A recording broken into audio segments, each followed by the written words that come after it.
What's up, everybody? This is Colin from Holistic Heritage Homestead. I hope you're all well. These are pieces of shells, mussels shells, that I crumbled up. Once they dry out in the sun, they're very easy to crumble up. Folks, be safe. You should do this with gloves. I didn't. That was not very smart because you can get cut.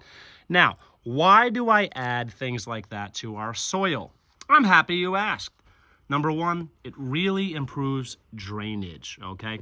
This stuff does not hold water. The water freely and easily runs off of it. So when building soil, it's very important to make sure you have great drainage. Some plants don't like wet feet. They don't like soaking in water. That can rot the roots, folks. So when you want to increase drainage, improve drainage, add shells from oyster shells, mussel shells, lobster shells, crab shells, all those wonderful things from the water.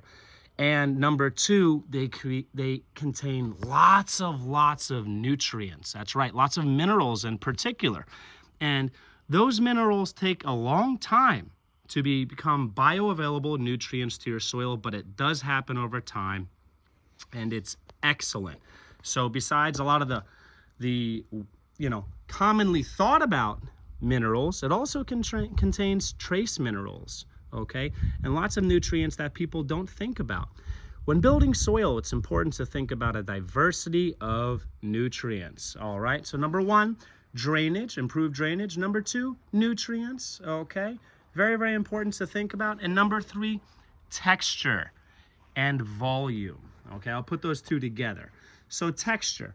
When you have a homogeneous mixture, means a mixture of all the same stuff, like clay, for example, that's not very good. That's not very good for drainage, okay? And it's not very good for the earthworms to migrate throughout the soil and leave their amazing castings, which are full of nutrients and add fertility to soil.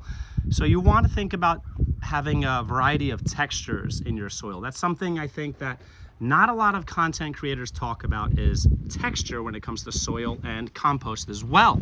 So the volume component is, folks, soil is not cheap, and we try to buy as little as possible. We try to be creative, resourceful, and save money.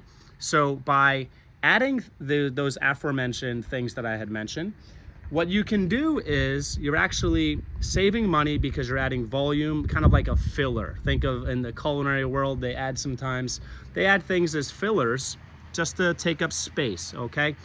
And it's great because the more filler you have, the more stuff you have added to your soil, the less stuff you have to buy and the less you have to build as far as building soil, all right?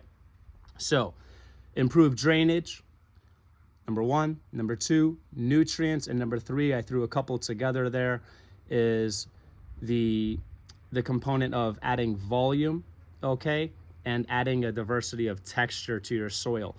If you're not using those things, I highly recommend using it both for your in-ground growing, whatever that might be, food forest, garden beds, raised beds, whatever, and your containers, your container growing, small pots as well. I hope this is helpful to you folks. I'm telling you, it's a game changer when you add those things to your soil. I hope you're all well, everybody. Take care.